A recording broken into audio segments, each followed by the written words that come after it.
Welcome, welcome. I am Piper Curda. Hi, thank you. I play the voice of Mabel in Disney Pixar's new movie, Hoppers. And I'm so excited to be here with National Geographic for an evening of wonder. Oh my goodness, it is so cool to see all these families here and just get to be in this space with you all, especially because we're talking about something really, really cool and important, our planet, which is awesome. Disney and Nat Geo both share a commitment to protecting and sharing the wonder of nature through storytelling. So this Earth Month, Nat Geo is inviting everybody around the world to go out and explore and share the moments that make them go, wow. So we are gonna get to do a little bit of that today together. We're gonna get to explore the Brea Tar Pits with the help of some of the National Geographic Yellow Boarders. And then we're gonna get to take part in some really fun activities. How cool is that? Good? Does that sound good? Cool. I'm just excited to be here. Ever since I was a kid, I loved going outside. I still do. I liked seeing animals, picking up rocks, climbing trees, and asking questions like, why is the sky blue? Or where do birds go at night? Or what is that? You know? And those are examples of wonder. And I still ask questions like that today. Wonder is what happens when you see something and you feel like, wow, that's so cool. Or you're like, whoa, what is that? And the best part about wonder is that you don't have to go very far to find it. It can be in your backyard, it can be in the park, or it could be right here. Being in Hoppers was really cool because it shares that same sense of curiosity and wonder. My character Mabel loves the natural world. She loves animals, the smallest ones to the biggest ones. And because she cares so much, she has a sense of responsibility. So Mabel's sense of wonder goes hand in hand with wanting to take care of the world around her, which I think is something that we could all relate to. Also, being Mabel, I was reminded that stories are a way to look at the world around us in a different way. It can connect us to nature, to animals, or even to each other, which is so powerful. And that's also part of why today is so special. Today is about walking around and noticing the things that we would normally walk past and getting really excited about them and sharing that excitement with the people around us. Every step you take, every question you ask, and everything you see, that's part of stepping into wonder.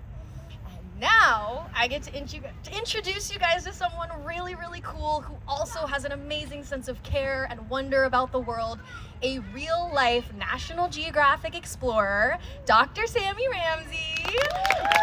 He is gonna share a little bit about Earth and what it means to him and talk about one of his favorite animals, bees, which is pretty cool. Hi, everybody. So I'm Dr. Sammy, your friendly neighborhood entomologist. And an entomologist is just, a bee scientist or a bug scientist. I hang out with insects for a living. It's kind of my thing. And when I was a little kid, I thought it was the most incredible thing in the world that this was a job. Because I already spent so much time doing it. Like, my goal when I was a little kid was to open a veterinarian system for bugs. Because there were so many hurt bugs out there. You see a bug walking around, you're like, that's a spider. He's supposed to have 8 legs, he's only got 7. What happened, buddy? What happened? And so, I will work with the bugs. I used my mom's nail polish once to actually glue a leg back onto a spider that had lost a leg. I thought I was doing something. But eventually I found out there is a job for this. You can be an entomologist. You can be someone who studies insects and have that actually be what you do for a living. And I remember when I was just a tiny little tot, I was probably like 6, 7 years old, we had all of these big National Geographic magazines, those awesome yellow borders like the one you see right behind you. And I remember looking at these scientists traipsing through all of these different parts of the world, catching insects and studying them, and I thought one day it would be so cool if I got to do that. And today I get to do that. I actually was contacted by the National Geographic Society because of my expertise in bees for us to do some really cool work filming bees, discussing the incredible, amazing things that they do. And let me tell you, as soon as they threw this idea out there and they were like, hey, Dr. Sammy, could you help us think through what kinds of things to bring into the documentary? I was like, say less, I got you. I got you. And I had so many ideas. Bees are the most fascinating, weird little bugs out there. All the cool things that they do. I love watching the interactions between the family members in a colony. There are the male bees who are walking around in the colony, and one of the things that I just think is really hilarious is that the male bees don't. How do I say this nicely? They do not contribute to the colony. The boys are not the workers. Every worker bee that you have ever seen out there flying around collecting pollen and nectar, that's a lady. She's a lady. It's called girl power. And then the boys, they're walking around the colony like, hey, Piper, could you feed me? Because unfortunately, they've gotten so swole. They're very, if you ever met someone that's like, hey, do you even lift, bro? Those are the male bees in the colony. They're really buff. They have so much muscle that they can't fit into the part of the colony where all the food is. And so they have to have their sisters go in, suck up some food, and then they walk out and spit it into the boy's mouth. He doesn't even say thank you. He just walks away. It's rude. But I thought that would be an incredible way for us to show how a colony actually works, for us to trace the flow of all of this nectar that the bees are collecting at these flowers and what it actually does when it gets back into the colony and how they turn it into a food source that doesn't ever spoil. We have found honey in the tombs of pharaohs from thousands of years ago, cracked open a jar, and it's still edible today. It's one of the most amazing things in the world. It's like the bees infuse it with magic, but it's actually just a lot of science. They figured out exactly how much water to remove from the nectar to turn it into something that can't spoil. And it's just so cool. So when we talk about how we're stepping into wonder, we're extending a hand to each one of you, and we're going to lead you as tour guides through that process. Now, I won't be the best physical tour guide because this whole leg situation. So I'll need my crutches in this process. But I am so excited to get to be here and talk to you about the wonders of the bee world and all the secrets that they have to offer. At the last event where I was talking about secrets of the bees, I had a little kid come up to me and he said, hey, Dr. Sammy, if you tell the secrets of the bees, does that mean they won't have any secrets anymore? I was like, oh, that's a really good question. And I told him, I'm going to tell you some of the secrets of the bees, but we're always going to hold a few back, the bees have told us a lot of things, but my job as a scientist is to find out as much about them as is possible, to learn all of the fascinating things that they're doing, because when we learn things from the animals, the insects, the plants, all of science around us, it teaches us how to better steward the world that we exist in. See, as we exist in this space, something that we have to recognize is that we as human beings are also a part of nature.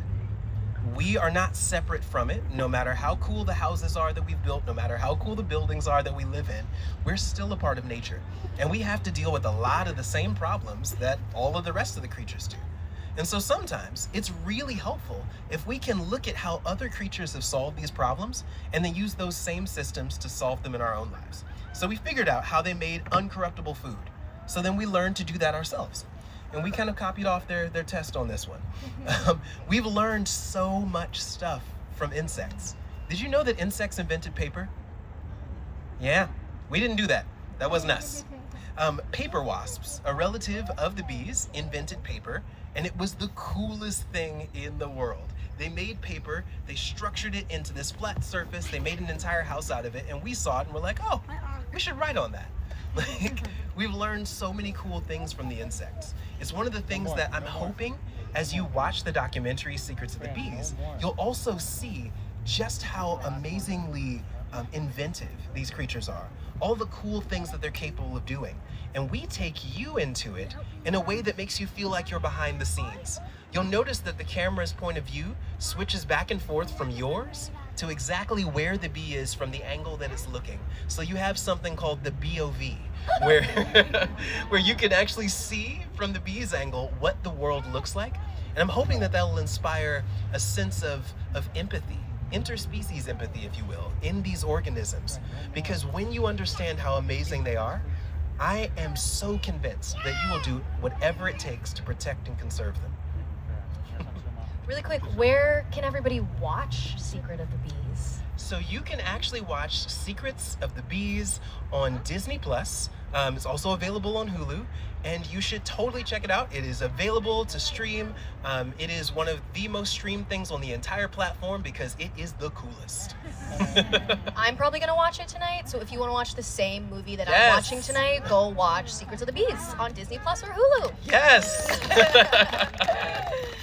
Amazing. Okay, well now, I'm really excited, obviously, to talk to Dr. Sammy more and ask him some questions, but I would really, really love to hear from all of you about what Earth Month means to you, your favorite things about nature, and if you guys have any questions for Dr. Sammy, remember, he is a bug expert. He works for National Geographic, so if you have any questions for him, just raise your hand and we'll come over to you with a microphone. You don't have to speak into the microphone if you don't want to, but we will ask you your question and then hopefully Dr. Sammy or I will answer it. So while you're thinking of that though, I'll ask him some questions. Okay. We'll start with, what does Earth Month mean to you? Oh my goodness. Earth Month is the perfect opportunity for you to take stock of how amazing it is to be a part of this planet. This is the coolest place that I have ever heard of where you could possibly live. Like, Earth is just incredible. But unfortunately, when you spend a lot of time in one place, you can kind of get used to it. I want you to think about just how much incredible stuff is going on around you at all times. The trees are producing the oxygen that we are breathing right now. Just throwing it out there. They don't even want it. It's a waste product. I need you to think about that. Like, they don't even want it and we need it to live. There's this incredible cycle of nutrients and creatures that keep the whole planet going. I want you to consider this for a moment. Once, way back in the day, tens of millions of years ago, there were no flowers. All the plants reproduced with pine cones, which is wild. Like, all the trees at least, reproduce with pine cones. So they just shake their pine cones in the air, pollen would fly off the pine cones, and they hoped some of the pollen would get to a lady tree of the same species. But most of the time it didn't happen. And one pine cone one day, one of these trees just decided to bribe a bug. It just released a little bit of sugar and was like, hey, if you come over here, get a little pollen stuck to you, fly to another plant, really cool things will happen. From that point forward, none of the other plants ever went back. Flowers took over the world. There are hundreds of thousands of flowers by comparison to just hundreds of species of pine cone bearing trees. And that changed the world. All the fruits and vegetables, what you guys are eating right now, from the watermelons and all of these incredible fruits and things that we are serving, like, all of that is because of these insects and their capacity to change the world. And so much of it is just kind of this nonchalant thing that you can easily dismiss, but it keeps the entire world going round. And to me, Earth Month is about recognizing those things, remembering those things, and considering your place in it and how you can make sure that the world continues turning. That's a pretty good answer. And like I said, if you guys have any questions, yeah, give a round of applause for that answer. Amen, baby. And if you guys have any questions, just raise your hand. Even if we're talking, you can raise your hand and we'll pick. Oh yeah, there you go. We got a question right out there. Oh, right over here first. We're closer over here, and then we'll get to you. How can one best cultivate their land to promote bee health? So what's the best way to treat the land so that bees will come? Okay. At your own home. Oh yeah. Okay, so what had happened was, for a long time, there have been these advertising campaigns that have tried to convince people that the best thing that you can ever do for your lawn is to make sure that none of the quote-unquote weeds grow. Get rid of those dandelions, all those little white flowers that pop up that have the little poof at the top. Like, all of those are terrible. But why do we think that? It's really just been a marketing campaign to convince us to buy weed killer. But Those plants are so important for the health and wellness of our bees because they are the earliest blooming flowers that show up. So when bees come out from underground, most bees, by the way, do not live in a colony with a bunch of their sisters. They live underground, and they are single mothers. They work very hard by themselves, and you can help them by providing them a good source of food. When the spring happens to show up again, they come out from underground and they're looking for a food source, and oftentimes the only things that are available are those little yellow or white flowers that show up on your lawn that you tend to think of as weeds. But they are not weeds to the bees, they are a lifeline. So if you can do just this one thing for me, stop killing the weeds, leave the wildflowers growing. Now, if you want to take a step further, intentionally cultivate the wildflowers. Rewild your lawn. I would love that. Like, think about it. You wake up in the morning, Saturday morning, you're like, oh, I gotta mow the grass again. Or, wait a minute, I could just rewild the lawn, cover it in wildflowers, let the bees take care of it. Love this idea. Third idea, don't rake those leaves. You don't need to do it. You never needed to do it. That is unnecessary yard work. You are too busy, you got too much going on in your life. Put that rake away.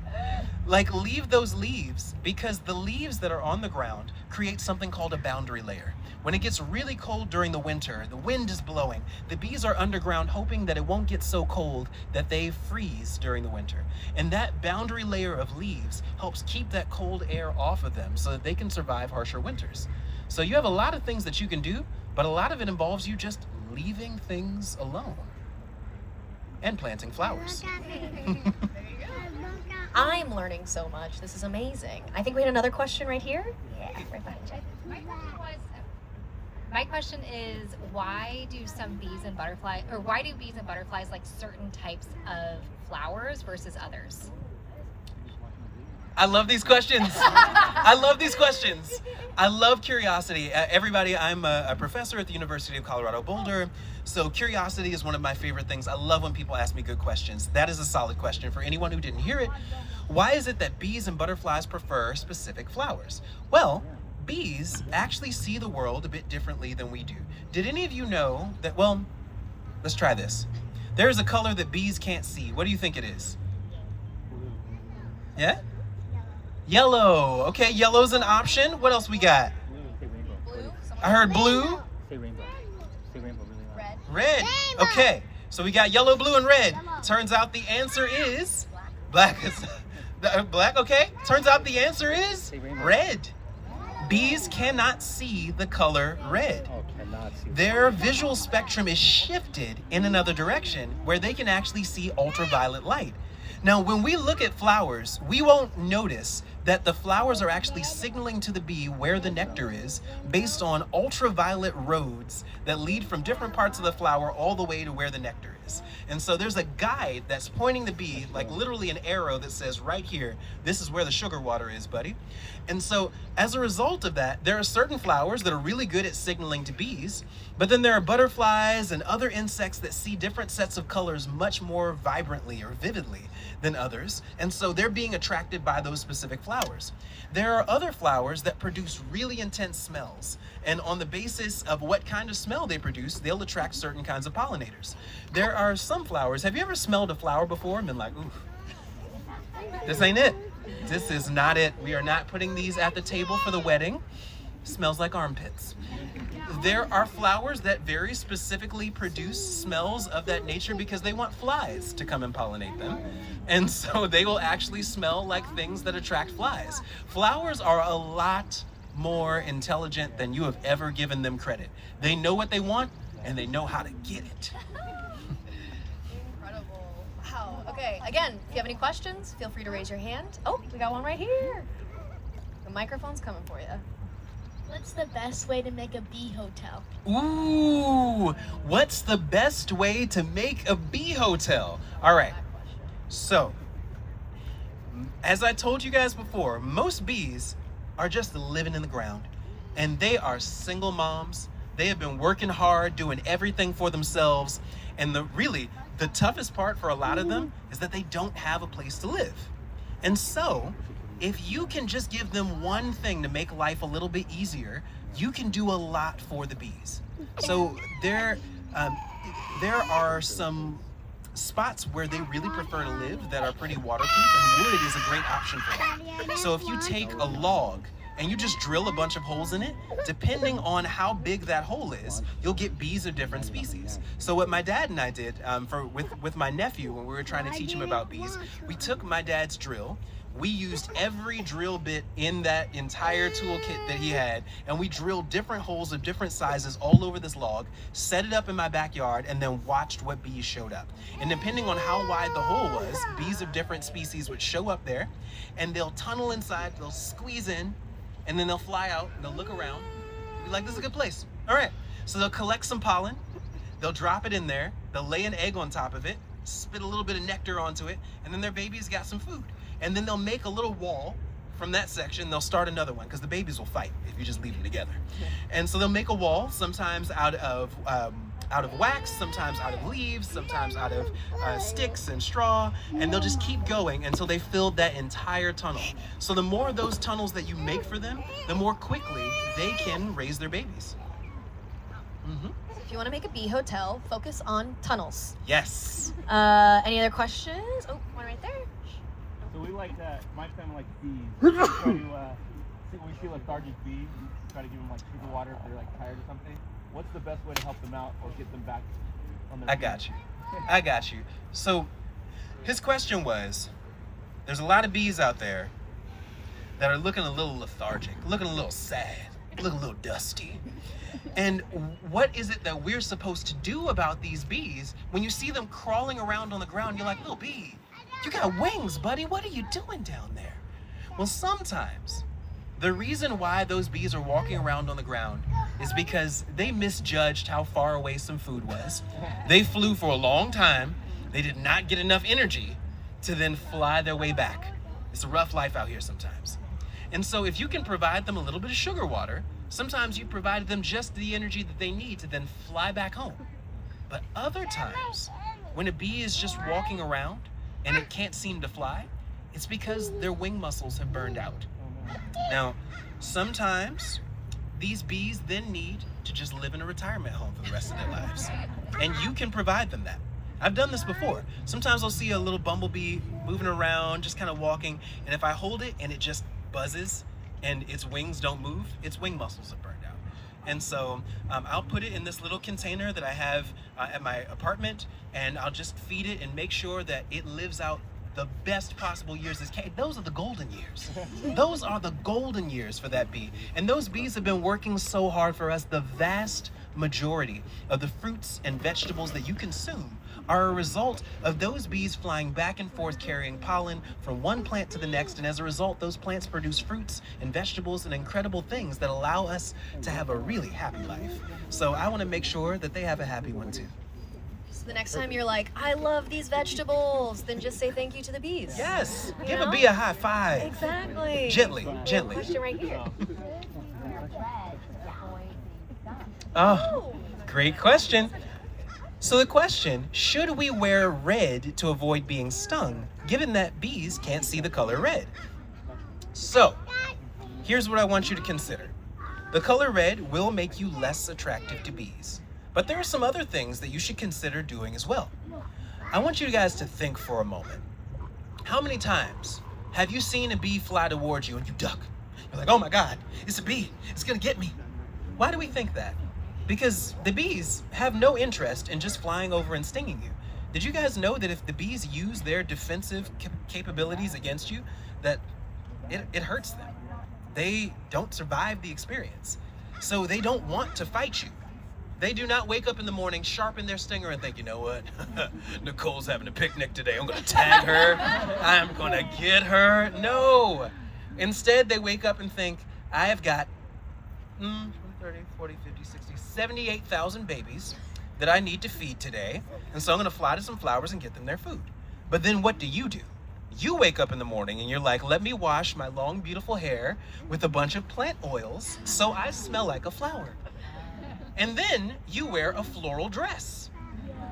And then you walk outside masquerading as the bees' food, and then when they fly towards you, like, why would you do this? Why are you doing this to me? You're so rude. And it's like, wait a minute. You told the bee that you were food, Why would you do this? So if you really want to avoid these situations, look at the things that you wash your hair with. Look at the things that you use as moisturizer for your skin, and consider, maybe not today. I'm going out to a picnic. I don't want to smell like rose oil and coconuts. Do different types of pollen, like from different flowers, give us different flavors of honey? And if so, like, why does it? Oh my gosh, this is what I There has mean. not I love been a these bad questions. question. Not This a is single so one. good. Ah, okay. So, flowers produce pollen and nectar. The pollen is the genetic material for the plants. The nectar is a bribe. They're like, we need to attract as many insects as we can so that they will show up. Not even just insects, sometimes birds, sometimes bats, but we need to attract a creature to come to the flower so they can move the pollen to the next flower, because when that pollen is moved over, it will allow the new plant to produce fruit. So the nectar is going to depend on what nutrients are available in the soil and what kind of plant is producing it. How much sugar is in that nectar, what kinds of enzymes and all kinds of other chemicals that'll be in that nectar that gives it its flavor and its color. There are some honeys that are absolutely jet black, that'll look like oil or tar. And there are honeys that are as bright and shiny, golden, crispy color to them. Like, they're just really cool looking. But all of that depends on what flower they come from and how much sugar is in them and what other plant chemicals happen to be in them. There are even, I love getting honey from pepper plants. So when my bees are pollinating pepper plants, because some of that capsaicin, some of the spicy stuff that gives the peppers their kick is in the nectar too. And so when the bees actually collect nectar from those flowers, the honey itself can have a little bit of a little zing to it, a little spice. So yeah, it just depends on what flower it all comes from. Okay, we have time for one more question. If you have a good one for Dr. Sammy, we have one over here. Oh, that's a good question. What is the best honey you have ever had? Okay, all right. Hot take, y'all. So I love pepper honey. I think pepper honey is amazing. But when I was in Australia, and I'm actually heading back in 2 weeks, I'll be heading back to Australia again. There is this really cool honey there called Manuka honey. Now, a lot of people don't like the taste of Manuka because it's a very strong flavor. But it comes from a really specific plant called the leptospermum plant. And this particular plant produces all of these anti-microbe products, all the kinds of things that kill bacteria and can keep you from getting sick. It's really cool stuff, but it tastes weird. But I love that stuff. I stir it into my tea. Sometimes I'll get a scrape or a cut and I'll slap it on a Band-Aid and put it on there. Like, it's just really cool honey. And I think I've just gotten used to the weird zing that there is to that flavor. Now, if you try some Manuka honey, you're gonna be like, all right, this is interesting. But I want you to stay with it. It's an acquired taste. Sprinkle it in your tea and your coffee. You're probably not old enough for coffee. Maybe a little tea. Yeah. Oh my gosh, well, thank you all so much for your incredible questions. I think we all learned a lot. Yes, thank you. Please give it up for Dr. Sammy. I think we got some future explorers in the crowd, maybe. But now it is time for you guys all to head out and explore some of the yellow borders in the park. Yes. So our Natio brand ambassadors are going to take it from here. So make sure you listen up and figure out how to have all the fun we got here for you. Thank you, guys. Thanks, everybody.